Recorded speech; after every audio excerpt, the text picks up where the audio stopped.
तो इससे कहीं न कहीं नीरज राणावत को भी फ़ायदा मिलेगा, नहीं मिलेगा इसका? डेफिनेटली बदलाव होगा। लगभग 140-150 सीटें बीजेपी की आएगी। आप मानो 2 या 3 महीने में ऐसे परिवर्तन हर क्षेत्र में होने चाहिए।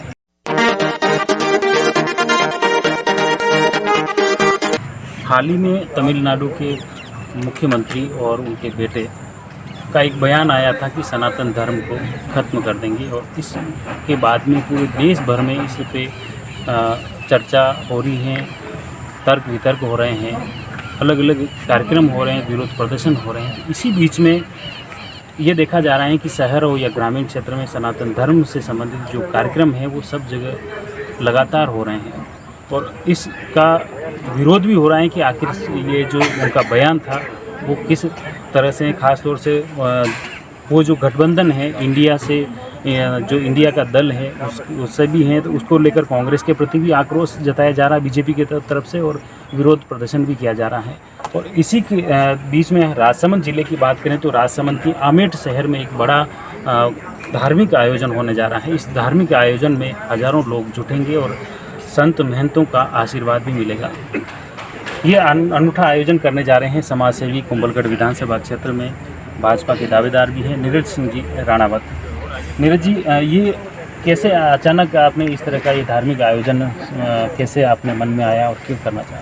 नहीं, देखिए अचानक से नहीं आया कि सर्वप्रथम इस क्षेत्र में मैं पहला प्रोग्राम संत समागम का करना चाह रहा था, और उस टाइम कोरोना का टाइम था, तो वो चीज़ें व्यवस्था उस टाइम बैठ नहीं पाई।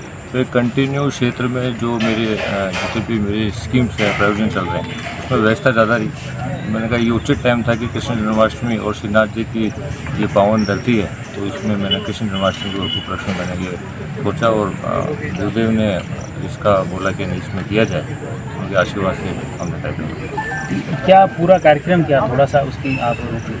पूरा कार्यक्रम ये है कि इसमें सोमवार को जय श्री श्याम जी के नगरी से हम इसमें कलश यात्रा पहले चालू करेंगे। इसमें 1500 के आसपास महिलाएं कलश लेके, और भगवा साड़ी में, एक ड्रेस कोड है भगवा साड़ी का, वो लेके मुख्य बाज़ार से होते हुए खेल ग्राउंड आमेठ में पहुँचेंगे। उसके बाद प्रकाश माली जी जो भजन गायक हैं उनके द्वारा वहाँ प्रस्तुति दी जाएगी भजन की, और शाम को 6-6:30 बजे के आसपास उत्तम स्वामी जी महाराज यहाँ पधारेंगे, और वो अपने जो वचन को अच्छे वचनों से लोगों की जनता को बताएंगे कि भाई क्षेत्र में जो कृष्ण जी के जो बारे में है उनके बारे में एक अच्छे वचन प्रस्तुत करेंगे।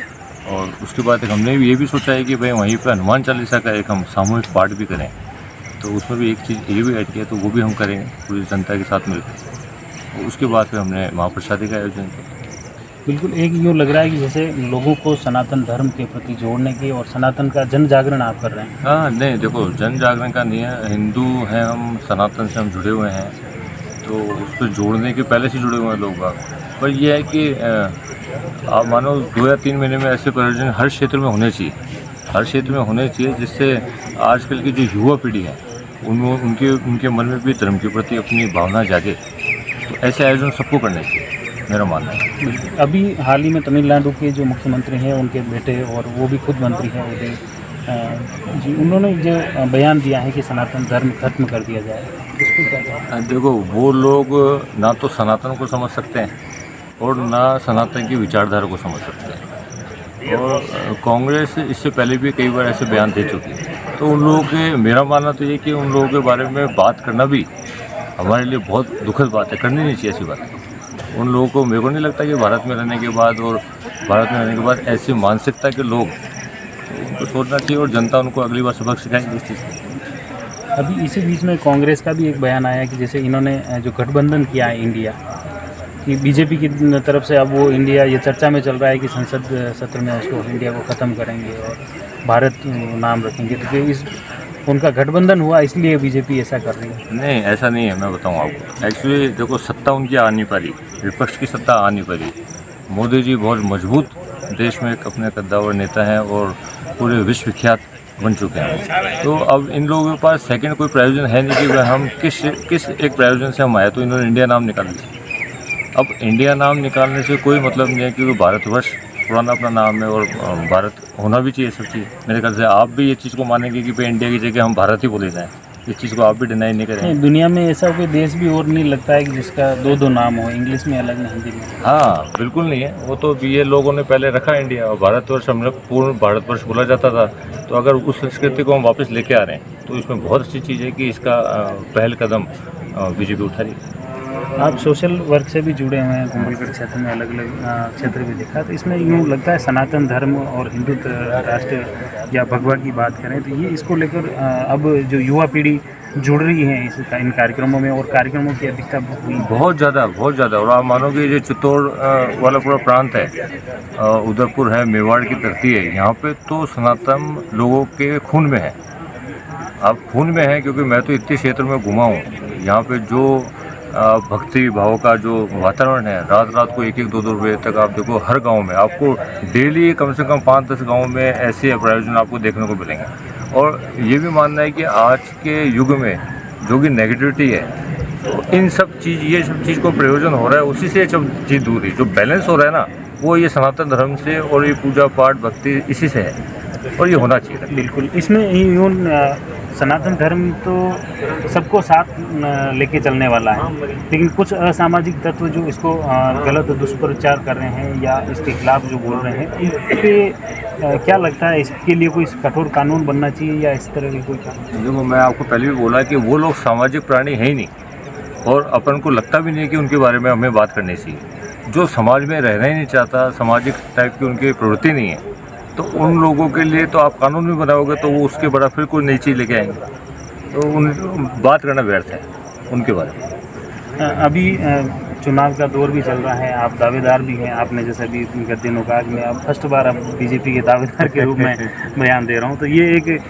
तो इससे कहीं न कहीं नीरज राणावत को भी फायदा मिलेगा, नहीं मिलेगा इस कार्यक्रम? नहीं, देखो, ये कार्यक्रम मैंने संपूर्ण क्षेत्रवासियों के लिए रखा है। इसमें ऐसा नहीं है कि भाई इसमें सब बीजेपी के ही आएंगे। पूरा क्षेत्र में देखो, कांग्रेस विचारधारा के भी होंगे, बीजेपी के भी होंगे, अन्य दलों के भी होंगे, पर ये प्रायोजन अपन कृष्ण जन्माष्टमी में कर रहे हैं, तो भगवान तो सबके लिए, तो सबके लिए तो सभी का आना इसमें स्वाभाविक है। ये इस तरह के जो कार्यक्रमों को लेकर मुख्य रूप से एक श्रृंखला चल रही थी महाप्रसादी, ये बार बार काफ़ी चला कि बीजेपी वाले जो भी हैं अलग अलग प्रसादियां रख रहे हैं और उसके माध्यम से जनता के बीच में जोड़ने के प्रयास कर रहे हैं, तो ये इस तरह का इसलिए मैंने ये सवाल किया कि आपकी महाप्रसादी हो। नहीं, महाप्रसादी का आयोजन वो नहीं है। महाप्रसादी का आयोजन यही है कृष्ण जन्माष्टमी में करने का, और सब हिंदुओं को जोड़ के एक, भाई पूरे क्षेत्र श्रीनाथ जी का है, तो श्रीनाथ जी का है कृष्ण जन्माष्टमी में, तो ऐसा प्रयोजन मेरे मन में था कि एक प्रोग्राम मैं भी बड़ा करूं। मैंने आपको बताया कि संत समागम का प्रोग्राम मैं करना चाह रहा था, तो उसी के तहत मैंने इसको प्रोग्राम को आयोजन इस बार गत वर्ष आपने जय सिंह श्याम मंदिर में भी एक बड़ा आयोजन किया था, वो भी काफ़ी अनूठा। हाँ, अन्नकूट का आयोजन किया था, बहुत अच्छा आयोजन किया था, पूरे नगरवासियों ने मैं इसमें सम्मिलित हुए, उसमें हमने शोभा यात्रा निकाली थी। तो वो जो प्रोग्राम किया था इतना अच्छा लगा मुझे, उसमें द्वारकाधीश जी और जय श्री श्याम जी का प्रथम बार मिलन हुआ था। तो अगर सौभाग्य जय श्री श्याम जी ने मुझे ये चीज़ करने का उस टाइम दिया, तो मन में तभी था कि एक ऐसा प्रायोजन और किया जाए, और भविष्य में भी ये प्रायोजन मैं करता रहूँगा, अलग अलग प्रायोजन इस टाइप से मैं करता रहूँगा।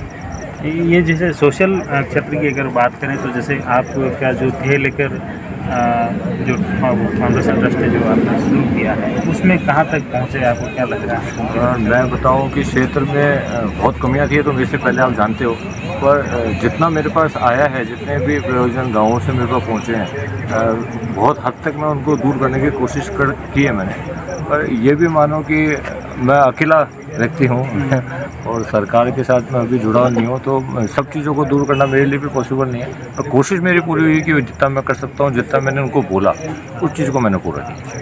अगर पार्टी आपको मौका देती है, टिकट आपको मिलता है, तो आपका जो भी फील्ड में आपने जो हालात देखे हैं उसको बदल पाएंगे सरकार के साथ जुड़ के? आपको क्या लगता है? हाँ, डेफिनेटली सर। देखो, मेरा मानना है कि एक विज़न होना चाहिए किसी काम के लिए। अगर मैं एक संस्था के द्वारा, खुद की संस्था के द्वारा लोगों की चीज़ें सुन के और ऐसे ऐसे प्रोग्राम बना सकता हूँ, तो सरकार के साथ तो यार बहुत बड़ा काम कर सकता हूँ, क्षेत्र को बहुत अच्छा अपन आगे बढ़ा सकते हैं। जो ये प्लान जैसे आप संगठन लेके चल रहे हैं? बिल्कुल सर, बिल्कुल। देखो, योजनाएं जो मैंने बनाई वो जनता से जुड़ी हुई है। मूलभूत सुविधाएं हैं, पानी की हो गई, रोजगार की हो गई, चिकित्सा सुविधा हो गई, शिक्षा की सुविधाएं हो गई, तो ये सब सुविधाएं आम जनता को मिलनी चाहिए। तो वही जो सुविधा जनता और सरकार को देनी चाहिए, तो वो मैं मेरे स्तर पर जितना दे सकता हूँ मैंने उसका प्रयास किया है। और सरकार के साथ अगर जुड़ के चीज़ें होगी तो ये बहुत जल्दी बहुत अच्छी चीज़ हम आगे कर सकते हैं। यहाँ आप बीजेपी के दावेदार बने, तो अभी यहाँ के जो और भी दूसरे आपके बीजेपी से रिलेटेड जो दावेदार हैं उनमें यूँ तो नहीं लग रहा है कंपटीशन का हालात?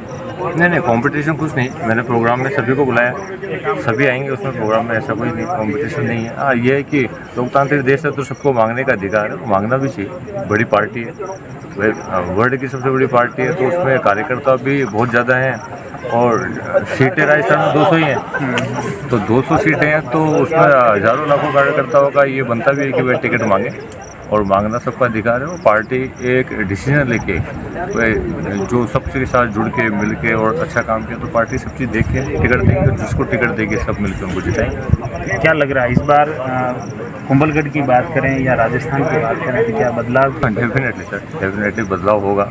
लगभग 140-150 सीटें बीजेपी की आएगी। और इस बार जो कांग्रेस की तरफ से यही दावा किया जा रहा है। हाँ सर, देखो अब जाती हुई सरकार है तो वो दावे करेगी, जैसे वो घोषणाएं कर रही है, तो जैसे घोषणाएं कर रही है वैसे वो दावे भी करेगी। तो वो दावे करना उनका काम है और जनता उनको सिखाएगी, दिखाएगी आपको। 3 महीने का टाइम है बस, उसमें आपको दिख जाएगा। और मैं आपको इस बार विश्वास से और दिलाता हूँ कि बीजेपी इस बार आएगी, उसके बाद कांग्रेस। मेरा मानना है कि अगर 15-20 साल में भी आपको राजस्थान में दिख जाए तो आप और मैं यहीं बैठे हैं, अपन बात करेंगे। तो बहुत बहुत धन्यवाद।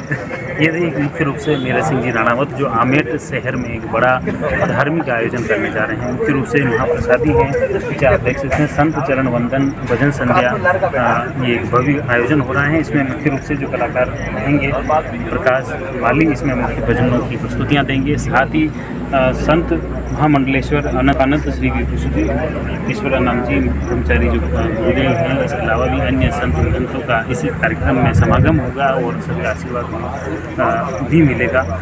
निश्चित तौर पर ये एक अनूठा आयोजन है। खास तौर से इस कार्यक्रम में सभी जो महिलाएं कलश यात्रा में चलेगी वो भगवा वेशभूषा में रहेगी और इसका जो पुरुष हैं उनके लिए विशेष पगड़ी भी रहेगी। निश्चित तौर पर यह कार्यक्रम कहीं न कहीं हिंदू जागरण के लिए, सनातन धर्म के लिए भी सार्थक सिद्ध होगा। आप जुड़ गए जयवर्धन न्यूज़ के साथ।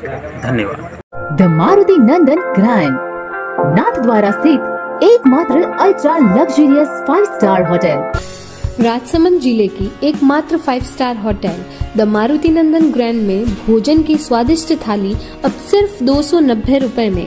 श्रीनाथ जी की नगरी नाथद्वारा में इस सुनहरे अवसर का आनंद अवश्य उठाएं।